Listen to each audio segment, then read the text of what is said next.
What do you think now, gentlemen, said the barber, of what these Gentiles say, when they want to make out that this is a helmet? And whoever says the contrary, said Don Quixote, I will let him know that he lies if he is a knight, and if he is a squire, that he lies again 1,000 times. Our own barber, who was present at all this, and understood Don Quixote's humor so thoroughly, took it into his head to back up his delusion and carry on the joke for the general amusement. So addressing the other barber, he said, Senor Barber, or whoever you are, you must know that I belong to your profession too, and I have had a license to practice for more than 20 years, and I know the implements of the barber craft, every one of them perfectly well. And I was likewise a soldier for some time in the days of my youth, and I know also what a helmet is, and a morion, and a headpiece with a visor, and other things pertaining to soldiering. I meant to say to soldiers' arms, and I say saving a better opinions, and always with submissions to sounder judgments, that this piece we now before us, which this worthy gentleman has in his hands, not only is no barber's basin, but is as far from being one as white is from black, and truth from falsehood. I say, moreover, that this, although it is a helmet, is not a complete helmet. Certainly not, said Don Quixote, for half of it is wanting, that is to say, the beaver. It is quite true, said the curate, who saw the object of his friends the barber and Cardenio, Don Fernando and his companions agreeing with him, and even the judge, if his thoughts had not been so full of Don Lewis's affair, would have helped to carry on the joke, but he was so taken with the serious matters he had on his mind that he paid little or no attention to these facetious proceedings. God bless me, exclaimed the butt of the barber at this. It is possible that there is such an honorable company can say that this is not a basin but a helmet. Why, this is a thing that would astonish a whole university, however wise it might be. That will do if this basin is a helmet. Why, then the pack saddle must be a horse's comparison, as a gentleman has said. To me it looks like a pack saddle, said Don Quixote, but I have already said that with that question I do not concern myself. As to whether it be a pack saddle or a comparison, said the curate, it is only for Señor Don Quixote to say, for in these matters of chivalry all these gentlemen and I bow to his authority. By God, gentlemen, said Don Quixote, so many strange things have happened to me in this castle on the 2 occasions on which I have sojourned in it, that I will not venture to assert anything positively in reply to any question touching anything it contains, for it is my belief that everything that goes on within it goes by enchantment. The first time an enchanted moor that there is in it gave me some sore trouble, nor did Sancho fare well among certain followers of his, and last night I was kept hanging by this arm for nearly 2 hours without knowing how or why I came in such a mishap. So that now, for me to come forward to give an opinion in such a puzzling matter would be to risk a rash decision. As regards the assertion that this is a basin and not a helmet, I have already given an answer, but as to the question whether this is a pack saddle or comparison, I will not venture to give a positive opinion, but will leave it to your worship's better judgment. Perhaps as you are not dubbed knights like myself, the enchantments of this place have nothing to do with you, and your facilities are unfettered, and you can see things in this castle as they are really and truly are, and not as they appear to me. There can be no question, said Don Fernando, on this, but that Señor Don Quixote has spoken very wisely, and that with us rests the decision of this matter, and with that we may have surer ground to go on. I will take the votes of the gentlemen in secret, and declare the result clearly and fully. To those who were in on the secret of Don Quixote's humor, all this afforded great amusement, but to those who knew nothing about it, it seemed the greatest nonsense in the world, in particular to the 4 servants of Don Lewis, as well as to Don Lewis himself, and to the 3 other travelers who had by chance come to the inn, and had the appearance of officers of the Holy Brotherhood, as indeed they were. But the one who above all was at his wits' end was the barber whose basin there before his very eyes had been turned into Mambrino's helmet, and whose pack saddle he had no doubt whatever was about to become a rich comparison for a horse. All laughed to see Don Fernando going from one to another, collecting the votes, and whispering to them to give their private opinion whether the treasure was over which there had been so much fighting with the pack saddle or caparison. But after he had taken the votes of those who knew Don Quixote, he said aloud, The fact is, my good fellow, that I am tired of collecting such a number of opinions, for I find there is not one of whom I ask what I desire to know, who does not tell me that it is absurd to say that this is the pack saddle of an ass, and not the caparison of a horse, nay, of a thoroughbred horse. So you must submit, for in spite of you and your ass, this is a comparison and no pack saddle, and you have stated and proved your case very badly. May I never share heaven, said the poor barber, if your worships are not all mistaken, and my soul appear before God as that appears to me a pack saddle and not a comparison. But laws go, I say no more, and indeed I am not drunk, for I am fasting, except it be from sin. The simple talk of the barber did not afford less amusement than the absurdities of Don Quixote, who now observed, There is no more to be done than for each to take what belongs to him, and to whom God has given it. May St. Peter and his blessing. But, said one of the four servants, unless indeed this is a deliberate joke, I cannot bring myself to believe that men so intelligent as those present are, or seem to be, can venture to declare and assert that this is not a basin and that not a pack saddle. But as I perceive that they do assert and declare it, I can only come to the conclusion that there is some mystery in this persistence in what is opposed to by the evidence of experience and truth itself. For I swear by, and here he rapped out a round oath, all the people in the world will not make me believe that this is not a barber's basin and that a jackass's pack saddle. It may easily be a she-ass's, observed the curate. It is all the same, said the servant, that it is not the point, but whether it is or not a pack saddle, as your worship says. On hearing this, one of the newly arrived officers of the Brotherhood, who had been listening to the dispute and controversy, unable to restrain his anger and impatience, exclaimed, "It is a pack saddle as sure as my father is my father, and whoever has said or will say anything else must be drunk. You like a rascally crown," returned Don Quixote, and lifting his pike, which he had never let out of his hand, he delivered such a blow at his head that, had not the officer dodged it, it would have stretched him at full length. The pike was shivered in pieces against the ground, and the rest of the officers, seeing their comrade assaulted, raised a shout, calling for help for the Holy Brotherhood.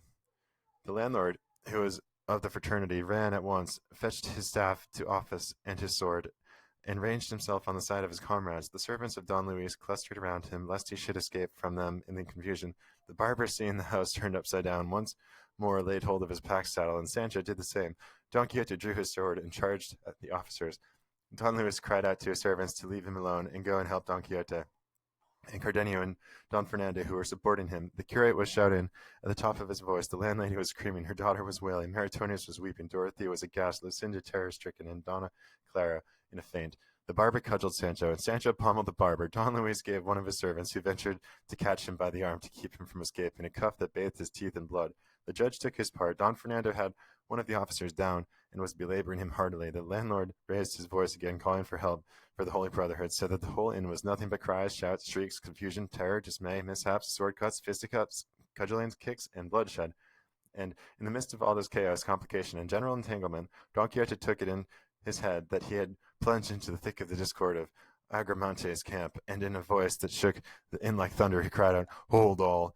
Let all sheath their swords! Let all be calm, and attend to me as they value their lives." All paused at his mighty voice, and he went on to say, "Did I not tell you, sirs, that this castle was enchanted, and that a legion or so of devils dwelt in it? In proof whereof I call upon you to behold with your own eyes how the discord of Agramante's camp has come hither, and been transferred into the midst of us. See how they fight, there for the sword, here for the horse, on that side for the eagle, on this for the helmet. We are all fighting, all at cross purposes. Come then, you, Señor Judge, and you, Señor Curate, let the one represented King Agramante and the other King Sobrino, and make peace among us. For by God Almighty, it is a sorry business that so many persons of quality as we are should slay one another for such trifling cause." The officers, who did not understand Don Quixote's mode of speaking, and found themselves roughly handled by Don Fernando, Cardenio, and their companions, were not to be appeased. The barber was, however, for both his beard and his pack saddle were the worse for the struggle. Sancho, like a good servant, obeyed the slightest word of his master, while the four servants of Don Luis kept quiet while they saw how little they gained by not being so. The landlord alone insisted upon it, that they must punish the insolence of this madman, who at every turn raised a disturbance in the inn, but at length the uproar was stifled. Still, for the present, the pack saddle remained a caparison till the day of judgment, and the basin a helmet in a castle in Don Quixote's imagination. All having been now pacified and made friends by the persuasion of the judge and the curate, the servants of Don Luis began again to urge him to return with them at once, and while he was discussing the matter with them, the judge took counsel with Don Fernando, Cardenio, and the curate as to what he ought to do in this case, telling him how it stood and what Don Luis had said to him. It was agreed at length that Don Fernando should tell the servants of Don Luis who he was, and that it was his desire that Don Luis should accompany him to Andalusia, where he would receive from the Marquis his brother the welcome his quality entitled to him to, for otherwise it was easy to see from the determination of Don Luis that he would not return to his father at present, though they tore him to pieces. On learning the rank of Don Fernando and the resolution of Don Luis, the four of them settled in between themselves that three of them should return to tell his father how matters stood, and that the other should remain to wait upon Don Luis, and not leave him until they came back for him, or his father's orders were known. Thus, by the authority of Agramante and the wisdom of King Sobrino, all the complications of disputes was arranged. But the enemy of concord and the hater of peace, feeling himself slighted and made a fool of, and seeing how little he had gained after having involved them all in such an elaborate entanglement, resolved to try his own hand once more by stirring up fresh quarrels and disturbances. It came about in this wise.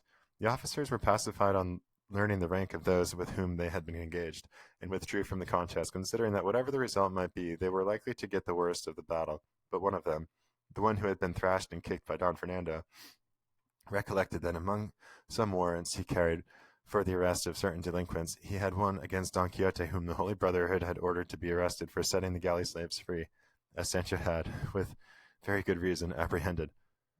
Suspecting how it was, then, he wished to satisfy himself as to whether Don Quixote's features corresponded, and taking a parchment out of his bosom, he lit upon what he was in search of, and setting himself to read it deliberately, for he was not a quick reader, as he made out each word, he fixed his eyes upon Don Quixote, and went on comparing the description in the warrant with his face, and discovered that beyond all doubt he was the person described in it. As soon as he had satisfied himself, folding up the parchment, he took the warrant in his left hand, and with his right seized Don Quixote by the collar so tightly that he did not allow him to breathe, and shouted aloud, "Help for the Holy Brotherhood! And that you may see I demand it in earnest, read this warrant which says this highwayman is to be arrested." The curate took the warrant, and saw what the officer said was true, and that it agreed with Don Quixote's appearance, who, in his part, when he found himself roughly handled by his rascally clown, worked up to the highest pitch of wrath, and all his joints cracking with rage, with both hands seized the officer by the throat with all his might, so that he had not been helped by his comrades, he would have yielded up his life ere Don Quixote released his hold. The landlord, who had perforce to support his brother officers, ran at once to aid them. The landlady, when she saw her husband engaged in a fresh quarrel, lifted up her voice afresh, and its note was immediately caught up by Maritornes and her daughter, calling upon heaven and all present for help. And Sancho, seeing what was going on, exclaimed, "By the Lord, it is quite true what the master says about the enchantments in this castle, for it is impossible to live an hour in peace in it."